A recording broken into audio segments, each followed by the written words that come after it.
India would not have been partitioned if Subhash Bose was there. Jinnah said, I can accept only one leader, that is Subhash Bose. उसके असली जो decision maker थे Lord Clement एटली जी, British prime minister, जब वो कलकत्ता आए 1956 में और हमारे गवर्नर, स्टेट गवर्नर चक्रवर्ती साहब के साथ ठहरे, तो उन्होंने उनसे पूछा कि साहब जो क्विट इंडिया मूवमेंट थी गांधी जी की 42 में शुरू हुई, 44 तक फेल हो चुकी थी, फिर आप गए क्यों? उन्होंने बोला 3 शब्द, Subhash Chandra Bose, Indian National Army. ये किसके ये शब्दावली किसकी है? जिसने independence of India act sign किया। जानते हैं India and Japan have in the past been bound by deep cultural ties which are about 20 centuries old. Subhash ji वो जान हिंद आ गए है, नाज जिस पे हिंद को वो शान हिंद आ गए। सुभाष जी वो जान Hind. Hello everyone, welcome or welcome back to my channel. আজ সুভাষ চন্দ্র বোসের জন্মদিন, যিনি আমাদের কাছে নেতাজি নামে বেশি পরিচিত। আজকের স্বাধীন ভারতবর্ষকে আমরা যে দেখতে পাচ্ছি তার পেছনে এনার অবদান অনস্বীকার্য। নেতাজি সুভাষচন্দ্র বোসের পুরো জীবনী সম্পর্কে বেশ কিছু ইম্পর্টেন্ট তথ্য আজকে আমরা আলোচনা করব এই ভিডিওর মাধ্যমে। নেতাজি সুভাষচন্দ্র বোসের বাবা জানকীনাথ বোস এবং মা প্রভাবতী দেবী। তিনি ছোট থেকেই বেশ মেধাবী একজন ছাত্র ছিলেন এবং বিভিন্ন স্বাধীনতা সংগ্রামের আত্মত্যাগ তাকে ভীষণভাবে প্রভাবিত করত। তার মধ্যে উল্লেখযোগ্য ছিলেন ক্ষুদিরাম বোস। ক্ষুদিরাম বোসের ফাঁসি তার শিশু মনকে নাড়া দিয়েছিল। নেতাজি সুভাষচন্দ্র বোস তার জীবনীতে উল্লেখ করেছেন দুজন বিশেষ ব্যক্তিত্বের, একজন তার ধার্মিক গুরু স্বামী বিবেকানন্দ এবং অপরজন পলিটিক্যাল গুরু চিত্তরঞ্জন দাস। এই দুইজনের প্রভাব এনার জীবনে অনবদ্য। 1919 সালে আইসিএস পরীক্ষা দেওয়ার জন্য নেতাজি সুভাষচন্দ্র বোস লন্ডনে পাড়ি দেন। এই এক্সামে তিনি উত্তীর্ণ হন, কিন্তু ব্রিটিশ সরকারের আন্ডারে তিনি কাজ করবেন না বলে ইস্তফা দিয়ে দেন সেখানে। এরপর তিনি যোগদান করেন ভারতের স্বাধীনতা সংগ্রাম। 1920 সালের 1 অগস্ট গান্ধীজি লঞ্চ করেছিলেন অসহযোগ আন্দোলন সারা ভারত ব্যাপী। সেই আন্দোলনে যোগদান করেছিলেন নেতাজি সুভাষচন্দ্র বোসও। এবং চৌরি চৌরা ঘটনার পর যখন গান্ধীজি অসহযোগ আন্দোলনকে প্রত্যাহার করে নিয়েছিলেন, নেতাজি সুভাষচন্দ্র বোস একজন কি মেম্বার ছিলেন যিনি এই ঘটনার বিপক্ষে ছিলেন, যিনি প্রতিবাদ জানিয়েছিলেন। 1921 সালের ফরওয়ার্ড নামক এক পত্রিকাতে তিনি এডিটরশিপের কাজ করেন। তাছাড়া 1923 সালে ইউথ কংগ্রেসের প্রেসিডেন্ট রূপে ইনি নির্বাচিত হন এবং ঠিক একই সালে বাংলার কংগ্রেস ডিভিশনের তিনি সেক্রেটারি রূপে নিযুক্ত হন। 1938 সাল কংগ্রেসের হরিপুরা সেশনে নেতাজি সুভাষচন্দ্র বোস প্রথমবারের জন্য প্রেসিডেন্ট রূপে নির্বাচিত হন।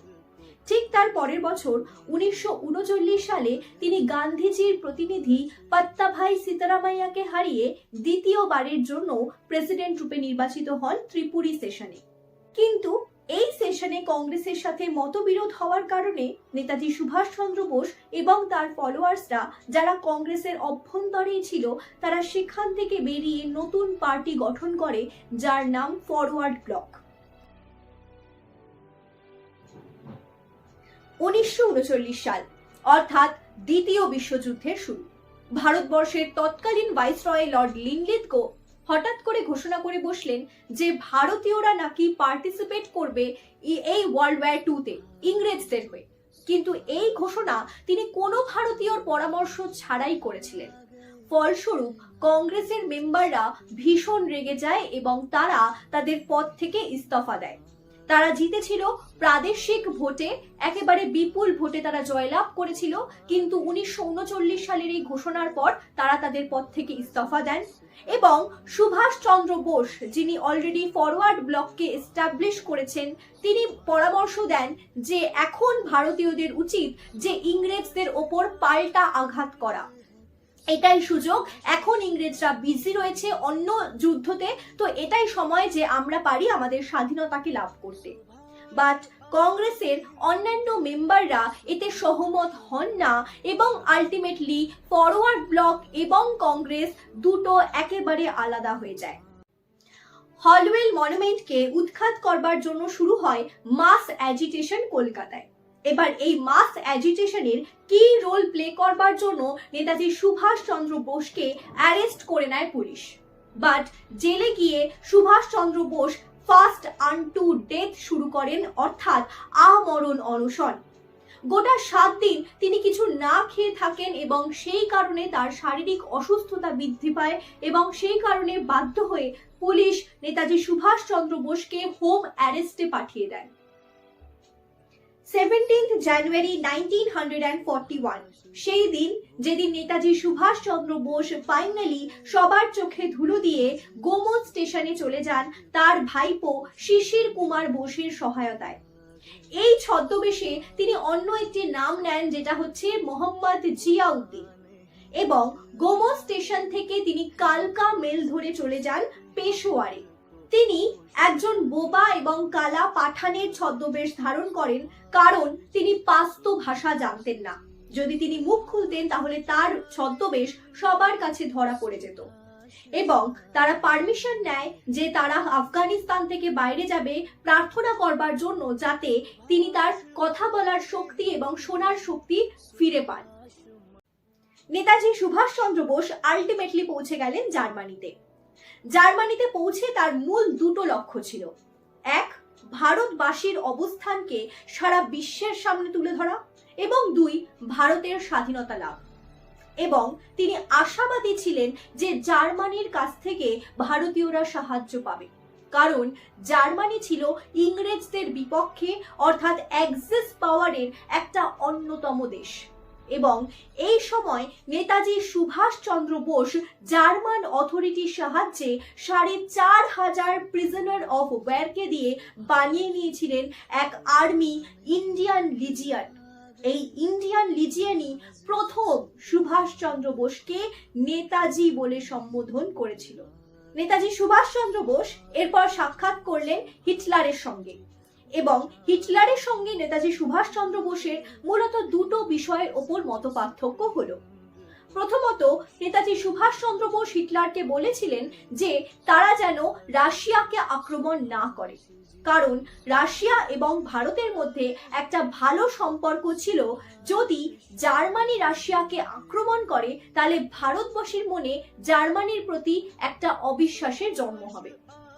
এবং এই কথা না শুনে 1941 সালে হিটলার রাশিয়াকে অ্যাটাক করে দেয়। হিটলার তার অটোবায়োগ্রাফি মেন ক্যাম্পে ভারতীয়দের উদ্দেশ্যে কিছু কুরুচিকর মন্তব্য লেখেন, যেরকম ভারতীয় ফ্রিডম ফাইটারদের তিনি বলেন এশিয়াটিক জাগলার। নেতাজি সুভাষচন্দ্র বোস হিটলারকে রিকোয়েস্ট করেন সেই সমস্ত জিনিসগুলো চেঞ্জ করতে, বাট হিটলার নেতাজিকে পাত্তা দেন না।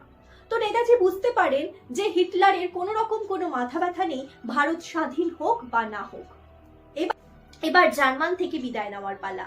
তবে বিদায় নেওয়ার আগে তোমাদের কাছে একটা প্রশ্ন রয়েছে, যার উত্তর তোমরা দেবে আমাকে কমেন্ট সেকশনে। আফগানিস্তান থেকে সুভাষচন্দ্র বোস যখন জার্মানিতে আসেন তখন তিনি একটা ইটালিয়ান পাসপোর্টের ইউজ করেছিলেন, সেখানে সুভাষচন্দ্র বোসের নাম কি ছিল? ওকে, তো জার্মান থেকে তিনি প্রথম ভারতীয় হিসেবে সাবমেরিনে চাপেন এবং সেখানে তিনি তার নাম রাখেন মিস্টার মাসুদা। জার্মান থেকে তিনি চলে আসেন জাপানে সাবমেরিনের মাধ্যমে সমুদ্র পথে। জাপানে তাকে ওয়েলকাম করে রাসবিহারী বোস সহ জাপান সরকার। 1943 সাল রাসবিহারী বোস সিঙ্গাপুরে সুভাষচন্দ্র বোসের হাতে তুলে দিলেন ইন্ডিয়ান ইন্ডিপেন্ডেন্স লীগের দায়িত্ব। সুভাষচন্দ্র বোস এখানে আসার আগেই রাসবিহারী বোস, ক্যাপ্টেন ফুজিয়ারা এবং Mohan Singh Indian national army গঠন করেছিলেন। মোহন সিং প্রিজনার অফ ওয়্যারদের দিয়ে এই আর্মিকে গঠন করেছিলেন, কিন্তু মোহন সিং এর সঙ্গে জাপান সরকারের মতবিরোধের কারণে এই আর্মি অচিরেই ভেঙে যায়। আবারও সেই আর্মিকে রিবিল্ড করেছিলেন নেতাজি সুভাষচন্দ্র বোস। তিনি তার আর্মিতে 5টা ব্রিগেড তৈরি করেছিলেন: Gandhi brigade, Azad brigade, Nehru brigade এবং সুভাষ ব্রিগেড, এবং তার সাথে সবথেকে গুরুত্বপূর্ণ রানী ঝাঁসি রেজিমেন্ট, যার দায়িত্বে ছিল লক্ষ্মী স্বামীনাথন। প্রথম কোনো ব্যক্তি মহিলাদের একটা রেজিমেন্ট তৈরি করেছিলেন, এবং এই একটা মুক্ত চিন্তা শুধুমাত্র হয়তো তিনিই ভাবতে পারতেন সেই সময় দাঁড়িয়ে। কদম কদম বাড়ায়ে যা, এই ধরনের কিছু গান এবং জয় হিন্দ ও তোমরা আমাকে রক্ত দাও আমি তোমাদেরকে স্বাধীনতা দেব এরকম কিছু স্লোগান নেতাজি সুভাষ চন্দ্র বসুর মুখ থেকে আমরা শুনতে পেয়েছিলাম ঠিক এই সময়ে। সুভাষ চন্দ্র বোস গঠন করলো আজাদ হিন্দ গভর্নমেন্ট এবং এই গভর্নমেন্টের ছিল নিজস্ব minting, coinage, law and code এবং 9টা দেশ এই গভর্নমেন্টকে সম্মতি দিয়েছিল অ্যাজ ইন্ডিয়ান গভর্নমেন্ট।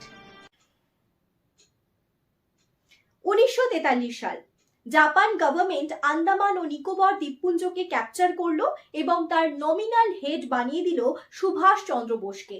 সুভাষ, তোমরা আমাকে কমেন্ট সেকশনে বলবে পোর্ট ব্লেয়ারে সুভাষ চন্দ্র বোস কত তারিখে পতাকা উত্তোলন করেছিলেন।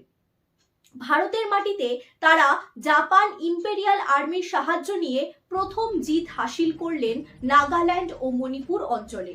সেখানে তারা মণিপুরের ময়রাং থেকে আবারও পতাকা উত্তোলন করলেন এবং এই সময় বৃষ্টি আগে চলে আসার জন্য তারা কিন্তু একটা সমস্যার মুখোমুখি হয়। আজাদ হিন্দ বাহিনী এবং জাপানের ইম্পেরিয়াল আর্মিদের কাছে আর কোনো রকম কোনো খাওয়ার বা অস্ত্রশস্ত্র বাকি থাকে না। তৎকালীন সময় দ্বিতীয় বিশ্বযুদ্ধ শেষের মুখে এবং জাপানের সমস্ত বেস ক্যাপচার করে নেয় ইংরেজরা।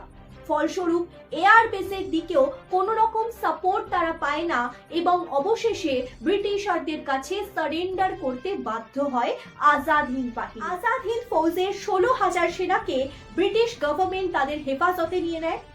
সুভাষ চন্দ্র বোস তাদের সহযোগিতা করবার জন্য রাশিয়ার উদ্দেশ্যে যাত্রা শুরু করে।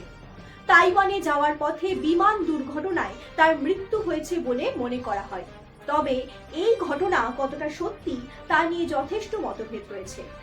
অনেক রেকর্ডে রয়েছে যে তাইওয়ানে এরকম কোনো বিমান দুর্ঘটনা হয়ইনি।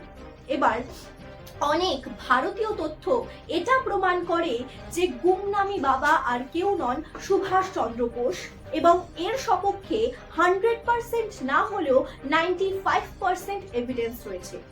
আবার অনেকে মনে করেন যে জাপান গভর্নমেন্ট সুভাষ চন্দ্র বোসকে সাহায্য করেছিল রাশিয়াতে পালিয়ে যেতে এবং তার ভাইপো মানে সুভাষ চন্দ্র বসুর ভাইপো এই ঘটনাতেই বিশ্বাস করে। যাই হোক না কেন, তোমাদের কোনটা সঠিক মনে হয় তোমরা আমাকে জানিও কমেন্ট সেকশনে। Thank you so much. যদি ভিডিও ভালো লাগে তাহলে চ্যানেলটাকে সাবস্ক্রাইব করে দিও।